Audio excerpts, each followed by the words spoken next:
कीमती सी चीज आपको दे रहे हैं गुरु पूर्णिमा के अवसर पर, बहुत कीमती सी चीज दे रहे हैं। प्रैक्टिकल जरूर करना कि सियोर वाला महाराज झूठ तो नहीं बोल दिया।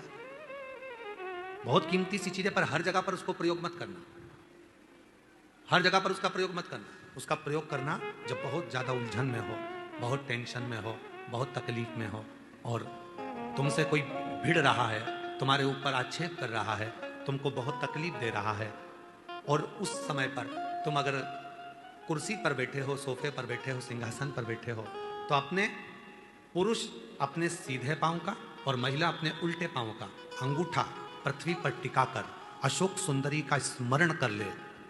उतनी देर में आपका जो मन का टेंशन है, चिंता है, जो सामने उलझन आकर खड़ी है, 7 से 8 मिनट लगता है, धीरे धीरे धीरे धीरे हल होना प्रारंभ हो जाता है।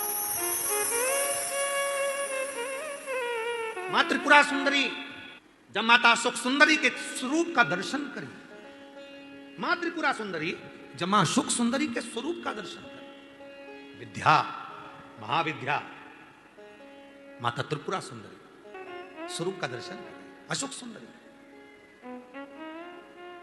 और किस समय पर दर्शन करा? जब मां पार्वती की गोद में माता अशोक सुंदरी बैठी हुई थी, और माता पार्वती जी की गोद में जब अशोक सुंदरी बैठी हुई थी, और त्रिपुरा सुंदरी को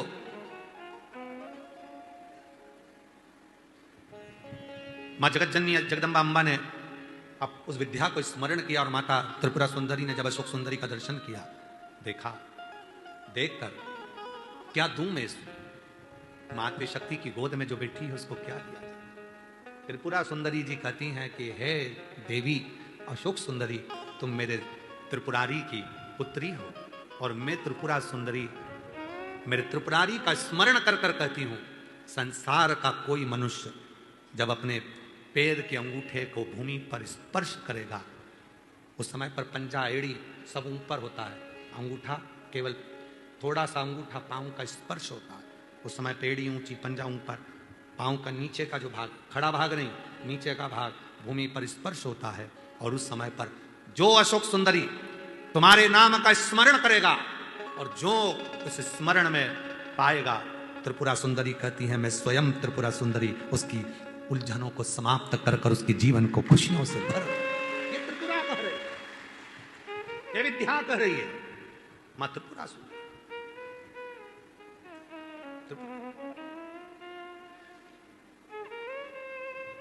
कितना कितना महाराज आप लोगों से निवेदन करें, बहुत विनय। शरीर में रोग आ गया ना, अजान दो, बीमारी, वो बहन से मिलो जिस बहन को सारे डॉक्टरों ने कैंसर कह दिया, शरीर में कैंसर फैल गया, कीमो तक लगवा लिए, डॉक्टर कहा कीमो तक लगवाए, दवाइयां ली, कीमो करवाए, और कितने 7-8 कीमो करवा लिए, तब भी फिर डॉक्टर ने कह दिया 6 महीने की मेहमान। कीमो हो गए, इलाज हो गया, वो अभी आई थी, कीमो हो गए, इलाज हो गया, और फिर डॉक्टर ने कह दिया 6 महीने की मेहमान है, घर ले जाओ। घर ले गए, विचार करा, एक बार सीहोर आए, रुद्राक्ष लिया, कंकर शंकर पूजन कर ली, घर गए, लोटा भर के जल चढ़ाना प्रारंभ करा, जल पीना प्रारंभ करा, रुद्राक्ष का जल लेना प्रारंभ करा, फिर विचार करा अब एक बार दिल्ली जांच करा लेते हैं। फाइल लेकर दिल्ली पहुंच गए, और दिल्ली के कैंसर हॉस्पिटल में जैसे ही फाइल दी, और डॉक्टर ने जैसे ही फाइल देखा, जांच करी, और जो जांच करना प्रारंभ करी, अंदर से पानी निकालकर जो जांच करना प्रारंभ करी, तो डॉक्टर ने सारी फाइल नील कर दी। शरीर में एक रत्ती का भी कैंसर नहीं है, पूरा कैंसर समाप्त है, कोई कैंसर। विश्वास। अभी हम उनसे पूछ रहे थे कि बाबा पर तुम्हारा इतना भरोसा? हाँ, आपने कहा था अशोक सुंदरी वाली जगह पर हाथ लगाना, और हाथ लगाकर अपने शरीर पर लगाकर श्री शिवाय नमस्तुभ्यं कहना। मैं रोज करती हूँ, प्रतिदिन करती हूँ। वो कह रही थी मेरा छोटा सा बच्चा, डॉक्टर ने 6 महीना दे दिया, मेरे बाबू को कौन संभालेगा, मेरे बच्चे को कौन संभालेगा, मेरे बेटे को कौन संभालेगा, जिसको उसका पति गोदी में रखा था। मैं अपने अशोक सुंदरी की जगह पर हाथ रखकर कहती थी बाबा मेरे बच्चे के लिए मुझे प्राण वापिस दे दे।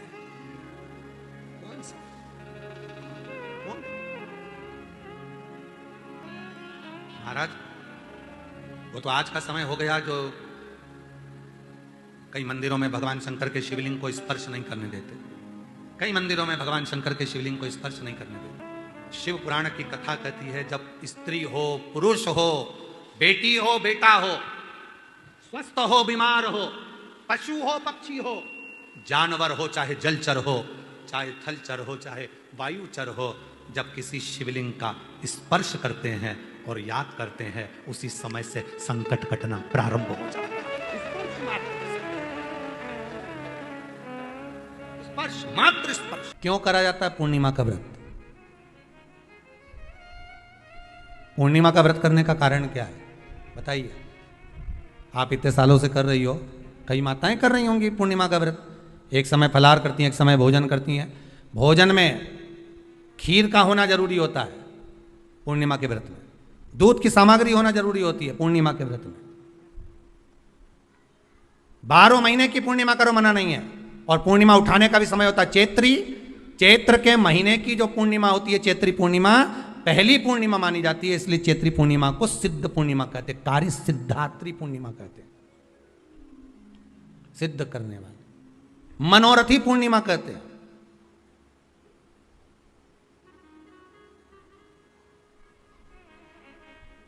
मनोरथी पूर्णिमा। इसलिए पूर्णिमा का व्रत कहां से उठाया जाता है? चैत्र के महीने की पूर्णिमा से पूर्णिमा का व्रत उठाया जाता है कि मैं महीने की पूर्णिमा करूंगी तो चैत्र पूर्णिमा से उसको उठा लिया जाता है। पर उसका एक नियम रहता है, आप फलाहार करें अपनी जगह पर है, पर एक समय भोजन कर रहे हैं वो अपनी जगह पर। भोजन के साथ में मीठे के साथ थोड़ा दूध की सामग्री होना जरूरी होती है। और क्यों करते हैं पूर्णिमा का व्रत? किस लिए किया जाता है, क्यों करा जाता है? उसका व्याख्यान वर्णन शिव महापुराण के अंतर्गत स्कंद पुराण में लिखा गया। स्कंद पुराण में वर्णन किया है श्री वेद व्यास जी महाराज ने।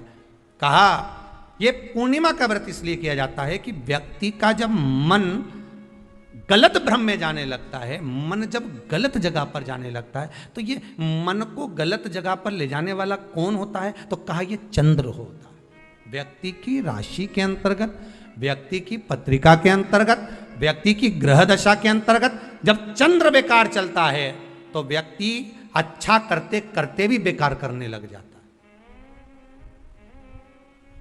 चंद्र डोल रहा है। कई माताएं कहती हैं गुरुजी हमारे बेटे को आशीर्वाद दीजिए, बहुत गलत संगत में जा रहा है। मतलब समझ जाना कि चंद्र गड़बड़ जा रहा है। बेटी अगर गलत मार्ग पर जा रही है, बेटी अगर गलत संगत में जा रही है, किसी अन्य व्यक्ति को आकर्षित हो, चंद्र गड़बड़ हो रहा है, उसका चंद्र कहीं जा रहा है। कोई पुरुष, कोई लड़का, कोई गलत मार्ग पर जा रहा है, चंद्र गड़बड़ हो रहा है। घर में जो क्लेश उत्पन्न होता है, घर में जो विवाद उत्पन्न होता है, उस विवाद को रोकने के लिए केवल चंद्र की ही, इसलिए तो पूर्णिमा घर की नारियां हमारे यहाँ हिंदू धर्म में यहां तक स्कंद पुराण में कह दिया कि प्रत्येक पूर्णिमा। आप लोग कभी आप लोगों ने सत्यनारायण जी की कथा करवाई है? जितने लोग आस्था चैनल पर कथा सुन रहे हैं, जितने लोग फेसबुक यूट्यूब पर कथा सुन रहे हैं, यूट्यूब पर कथा का श्रवण कर रहे हैं, उनने कभी सत्यनारायण की कथा करवाई होगी। तो उसमें लिखा है हर कार्तिक, हर पूर्णिमा को, हर संक्रांति को ब्राह्मण सत्यनारायण भगवान की कथा या राजा या वैश्य कथा को कराता था, या बढ़िया कथा कराता। सुनी कि नहीं सुनी ये बात? सत्यनारायण भगवान की कथा में लिखा है, स्कंद पुराण के अंतर्गत जो सत्यनारायण भगवान की कथा का स्मरण किया उसमें लिखा है प्रत्येक संक्रांति पूर्णिमा को सत्यनारायण की कथा करवाने लगा और ये योनि को प्राप्त हुआ। इस योनि से छूटा, इस योनि में गया। लिखा है, सब कुछ लिखा है। अब उत्ते से समझ जाओ कि पूर्णिमा को सत्यनारायण की कथा करने का बोला है। तो पूर्णिमा को सत्यनारायण की कथा का क्यों बोला? वैसे तो रोज कराओ सत्यनारायण जी की कथा, प्रतिदिन कराओ, मना नहीं है। आप क्या कोई विशेष फंक्शन है आप सत्यनारायण जी की कथा करवा, पर पूर्णिमा संक्रांति को और संक्रांति को पूर्णिमा को सत्यनारायण की कथा का स्मरण क्यों करवाया गया? क्योंकि पूर्णिमा के दिन अगर ये भगवान का व्रत रख लेगी, पूर्णिमा के दिन अगर ये खीर का प्रसाद बना लेगी, थोड़ा सा दूध की कोई सामग्री बना लेगी और भगवान को भोग लगा देगी, भले सत्यनारायण भगवान के भाव से बनाए, भले सत्यनारायण जी के निमित्तार्थ बना, पर अगर इसने सत्यनारायण भगवान के निमित्त से बना, पर पूर्णिमा के दिन अगर ये व्रत रखेगी, उपास रखेगी या कोई सामग्री बनाकर भगवान की पूजन कर लेगी, तो इसके घर में जो अशांति है वो शांति में बदल जाएगी। इसलिए कई घरों में आज भी सत्यनारायण भगवान की पूजन हर पूर्णिमा को करती है। माता किताब लेके बैठ जाती है, तुरंत उन्हें ऑफिस जाना, कहीं काम पे जाना, और तुरंत उसने जल्दी जल्दी कलश रखा, कलश नहीं भी रखे तो भगवान की पूजन कर के ब्राह्मण देवता को बुला लेगी। ब्राह्मण नहीं आएंगे तो खुद कर लेगी, पर करती जरूर है। इतना सा आटा सेक लेगी, पंजेरी बनाई, सीरा बनाई, मिठाई रख दो, कुछ भी करेगी, पर सत्यनारायण की कथा कर ले। उसका मन लग गया उसमें। मतलब पूर्णिमा को करना है। उसको करने से क्या होता है? शांति रहती है, शीतलता रहती है। जिसके घर में हर महीने की पूर्णिमा को खीर बनती हो, ध्यान दीजिएगा, बहुत सुंदर संवाद चल रहा है, बहुत ध्यान देने वाली बात है। प्रत्येक महीने की पूर्णिमा को जिसके घर में दूध की सामग्री बनती हो, दूध की सामग्री तैयार होती हो, खीर प्रसाद तैयार होता हो, उसके घर में कभी क्लेश नहीं हो सकता। चाहे सास बहू एक दूसरे के सामने वो कहे ना, वो सांप और नेवले की लड़ाई क्यों ना, फिर भी शांति हो जाती है। पर प्रत्येक महीने की पूर्णिमा होना चाहिए। ये नहीं कि तुमने एक महीने की पूर्णिमा पे बना लिया और दूसरे महीने की पूर्णिमा को गायब कर दिया। फिर किसी ने कह दिया आज चूरमा तो बन रहा है, दाल बाटी तो बन रही है चूरमे के साथ में, लड्डू बन रहे हैं, तो काय को खीर बना रही हो? तो तुमने अब वो खीर प्रसाद। गणेश पुराण में आता है कि शमी वृक्ष की पत्ती को जब कोई नारी, पुरुष, बच्चा, बूढ़ा, जवान उस शमी के पत्ते को बेलपत्र के साथ लेकर जब शिवालय तक जाता है, जितनी देर तक वो शमी का पत्ता उसके हाथ में रहता है, जितनी देर तक शमी का पत्र उसके घर में रहता है, जितनी देर तक शमी का पत्र उसके स्पर्श में रहता है, उतने उतने शरीर के रोग, दुख, ताप काट देता है और उसे अलग से बल प्रदान कर देता। शमी पत्र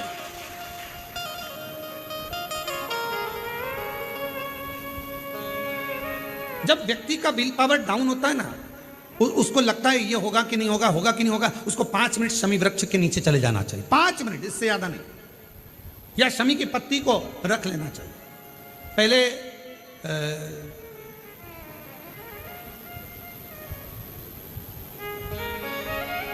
कोई स्थान का ध्यान नहीं आ रहा है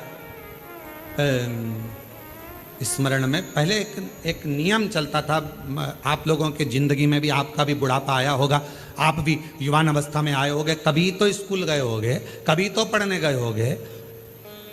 सबसे पहले अगर हमारे विद्याध्ययन को निकालेंगे तो हमारे यहाँ एक नियम चलता था कि शमी की पत्ती को किताब के अंदर उसको विद्या के रूप में रख लिया जाता था। बाद में ये नई नई डिजाइन की पत्ती आ गई तो विद्या का पेड़ पैदा कर दिया इनने। अब वो विद्या का पेड़ पैदा कर दिया तो विद्या को रखने लगे। विद्या की पत्ती को लोग शमी की पत्ती समझने लगे, क्योंकि उसमें भी ऐसी पत्तियां निकली रहती है और शमी की पत्ती भी ऐसी ऐसी निकली रहती है। तो पहले नियम था कि किताब के अंदर शमी की पत्ती को रख लेते थे और कहते थे इसमें विद्या है, इसमें विद्या है। विद्या का मतलब क्या? उसको बल मिलता था, एनर्जी मिलती थी। एग्जाम में बैठा, कंपटीशन एग्जाम में बैठा, जब वो कोई इंटरव्यू देने के लिए बैठा या टेस्ट देने के लिए बच्चा बैठता तो वह खुश होता था, मेरी किताब में शमी, मेरे किताब में विद्या रखी है। विद्या से मतलब आज के जमाने में लोग विद्या का पेड़ की पत्ती रख लेते हैं, पर रखते क्या थे?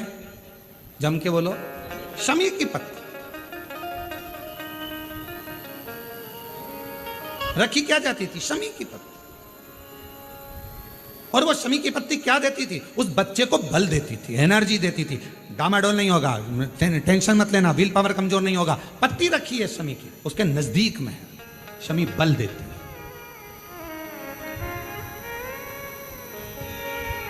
जो ये ऑनलाइन कथा चल रही है, ये शमी मंदार शिव महापुराण की कथा चल रही है, शमी कथा।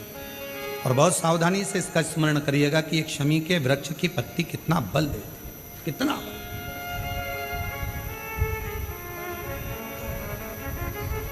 शायद आप लोगों में भी कोई ना कोई तो ऐसा होगा जिसने बचपन में विद्या की पत्ती रखी होगी। वो विद्या की पत्ती बाद में आई होगी, पहले थी वो शमी की पत्ती। कौन कौन ने रखी? जरा हमने तो रखी, हमने भी रखी।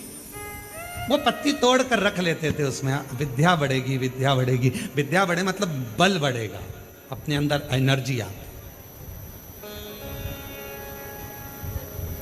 बल। अब उसको लोग आजकल विद्या की पत्ती अलग से आने लगी तो लोग उसको विद्या की पत्ती तोड़ने लगे, नहीं तो रखते थे वो शमी की। और मैंने तेरे ही भरोसे बाबा, तेरे ही भरोसे हवा बिच उड़ती जावानी बाबा, डोर हटो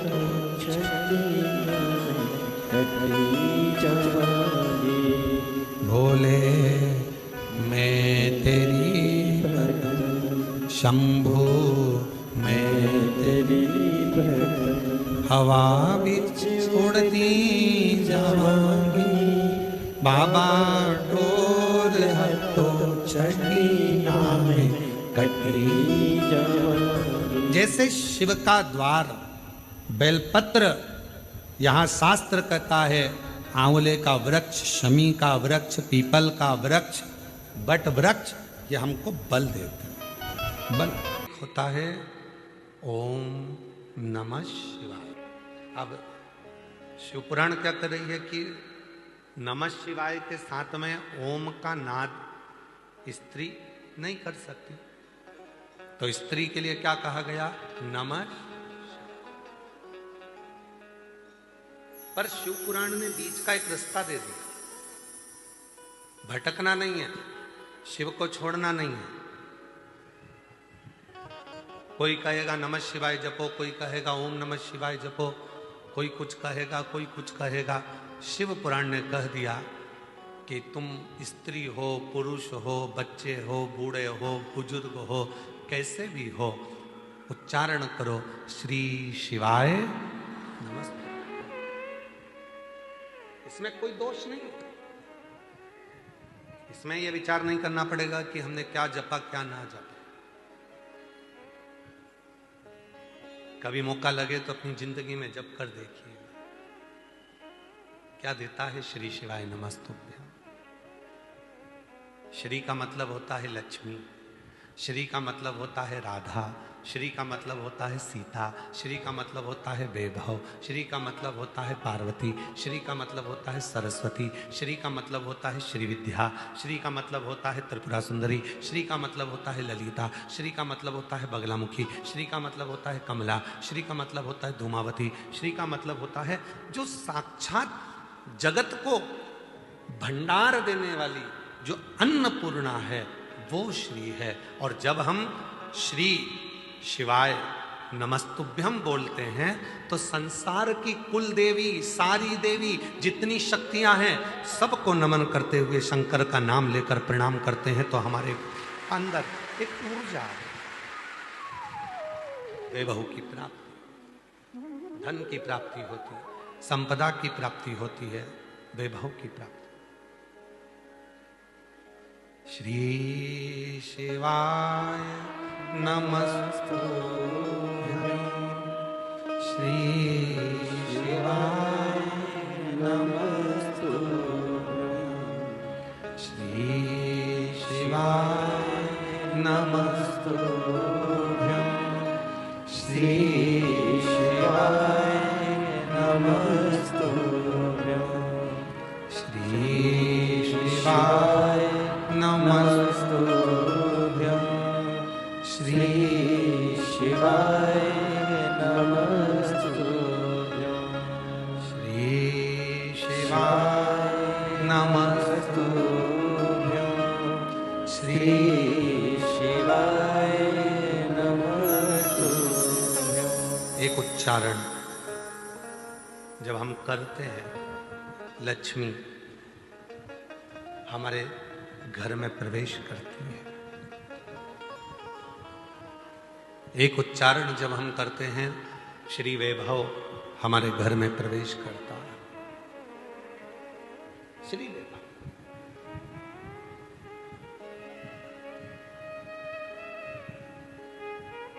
केवल कथा नहीं सुन के आई, शिव पर भरोसा कर कर आई, विश्वास कर कर आई। आज सवेरे एक माता जी कह रही थी, गुरुजी हम एक प्रवचन सुन रहे थे, उस प्रवचन में महाराज जी कह रहे थे कि अपने को खाने से पहले पति को खिलाना चाहिए। तो हमने कहा महाराज जी ने क्या क्या खिलाने का बोला? तो कहा भोजन अपन करो, उससे पहले पति को कराओ। तो हमने कहा ये तो सत्य है, उसमें क्या दिक्कत, उसमें क्या तकलीफ है? तो कहा सास को पहले खिलाएं, ससुर को पहले खिलाएं कि पति को पहले खिलाएं? तो हमने कहा सबसे पहले घर में सास भी भोजन नहीं करेगी सबसे पहले घर का जो बुजुर्ग ससुर होता है, बूढ़ा बाप होता है, सबसे पहले भोजन उसको दीजिए। फिर आप अपनी सास को भी भोजन दोगी ना तो सास मना कर देगी, मुझे नहीं, पहले मेरे छोरे को लगा, बेटे को लगा, फिर मैं भोजन कर लूंगी। वो खुद कर।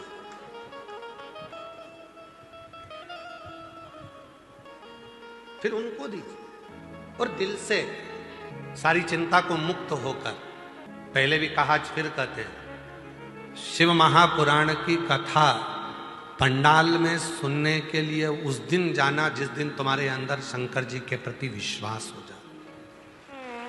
विश्वास तो जाओ, वरना मत जाओ। टाइम बर्बाद तो बिल्कुल मत करो। जिस दिन तुम्हारा विश्वास पूर्ण हो जाए कि हाँ मैं शिव पुराण की कथा सुनूंगी और बाबा मेरी झोली भरेगा, विश्वास है तो शिव पुराण की कथा में जाओ, वरना फिर अपने घर पर बैठो और आइसक्रीम बना बना के फ्रिज में रख के खूब खाओ। टाइम बर्बाद मत करो।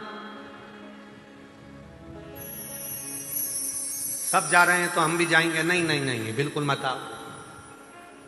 विश्वास है मैं जाऊंगी, एक लोटा जल कंकर शंकर की भूमि पर चढ़ाऊंगी, 5 कंकर बीन कर मैं पूजन करूंगी, शिव जी को नमन करूंगी, 108 बार श्री शिवाय नमस्तुभ्यम बोलूंगी और 5 दिन की शिव पुराण की कथा सुनकर आऊंगी। मेरा बाबा जो मैं मांगूंगी वो मुझे देगा। तब समझो कि बाबा ने कृपा करना प्रारंभ कर